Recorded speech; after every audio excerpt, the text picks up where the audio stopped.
faudrait qu'on puisse continuer à soutenir le privé local sur ce type de synergie-là où 3 agences de l'État concertées ont pu travailler et matérialiser ce projet-là. C'est des choses en fait qu'on aimerait que ça aille plus de l'avant et que le privé local soit plus soutenu. En fait, ce qu'on fait, c'est vraiment la collecte, puis après la production. Donc on a une unité qui est capable de mettre sur le marché 21 000 tonnes de riz blanc, de traiter 21 000 tonnes de riz paddy par an. En général, on a pu créer 53 emplois. L'usine va avoir 11 emplois permanents, 21 emplois saisonniers. Et c'est l'impact globalement qu'on a eu à avoir jusqu'à présent. Chaque jour, nous travaillons en moyenne avec 8 producteurs, donc, auxquels nous permettons de faire 650 000 environ de chiffre d'affaires. Ces producteurs-là, pour produire ce riz, naturellement, vont employer des personnes, 40 en moyenne.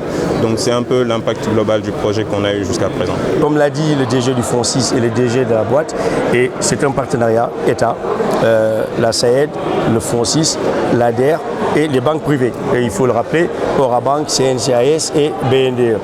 Tout cela pour montrer qu'ensemble, nous pouvons faire de grandes choses.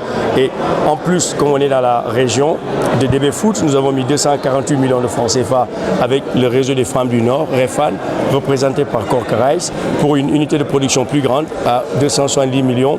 Et enfin, avec la demande du chef de l'État, nous avons financé les marchands ambulants de Sandaga, de ACR, qui se sont installés dans la vallée avec la SAED, dans les 3 PRD, pour un montant global de 270 millions aussi, qui vont faire du riz. Ils ont acquis une moissonneuse-batteuse, un tracteur et plusieurs autres matériels qui sont en route pour arriver ici, que nous allons inaugurer demain. Nous avons travaillé ensemble pendant 2 ans. Donc c'était un accompagnement hebdomadaire avec nos partenaires de la SAED, à travers le sous-fonds que nous avons mis en place pour adresser les PME, qui est le sous-fonds SAED. Et donc nous avons structuré le projet, nous sommes actionnaires, nous l'avons accompagné sur la gouvernance et nous avons fait en sorte que le projet soit bancable. Et comme il l'a dit, donc, il s'est rapproché des banques et nous avons travaillé avec l'ADER pour avoir un financement qui soit compétitif. Et donc le FONSIS continue aussi à l'accompagner. Et pas plus tard qu'hier, nous sommes toujours ensemble sur le terrain en train de mettre en place l'ensemble des infrastructures. Donc notre rôle, c'est un rôle d'actionnaire, mais un rôle d'actionnaire aussi et d'accompagnateur actif sur le terrain. Ce processus va continuer au niveau de la vallée? Oui, tout à fait. Nous avons mis en place un sous-fonds qui s'appelle le sous-fonds SAED avec notre partenaire technique de la SAED. C'est un sous-fonds qui adresse les PME de la vallée sur la partie agricole. Donc nous avons déjà 3 entreprises qui ont déjà été financées, dont DB Foods. Et donc on va continuer le financement et surtout augmenter le montant de ce sous-fonds-là qui adresse les PME de la vallée et l'élargir aux autres régions du Sénégal. C'est un énorme plaisir pour le ministre de l'Agriculture que je suis de venir inaugurer aujourd'hui une unité de transformation de riz. Et sachant que la transformation, c'est l'un des nœuds les plus importants de la chaîne de valeur riz. Et donc, je félicite les initiateurs et je félicite aussi le délégué général de l'ADER, le DG du FONSIS, le directeur général de la SAED, parce que voici là un exemple de mutualisation des outils que le président de la République a mis en place pour, en tout cas, booster notre agriculture. On se félicite que ces jeunes soient venus ici s'installer pour participer à l'émergence d'une agriculture moderne.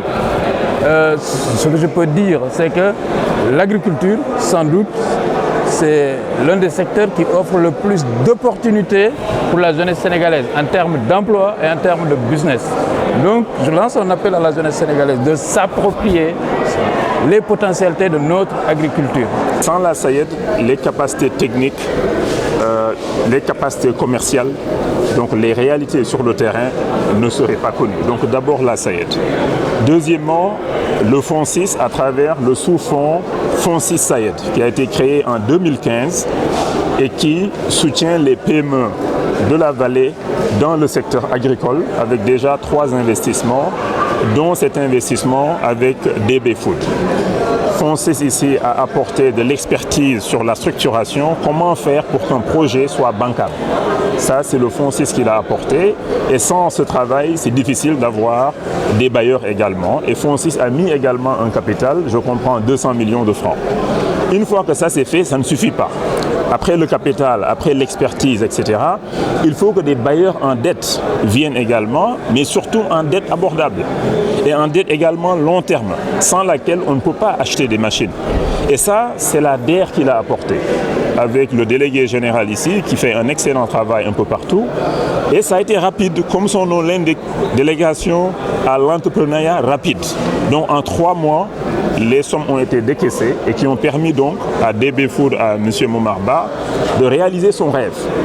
Et donc, ce que nous souhaitons, c'est vraiment qu'on réplique ce genre d'instruments, ce genre de dispositifs qui travaillent main dans la main, qui ne se marchent pas dessus. Chacun fait son travail dans l'excellence. Avec des entrepreneurs excellents, on arrive à un résultat excellent.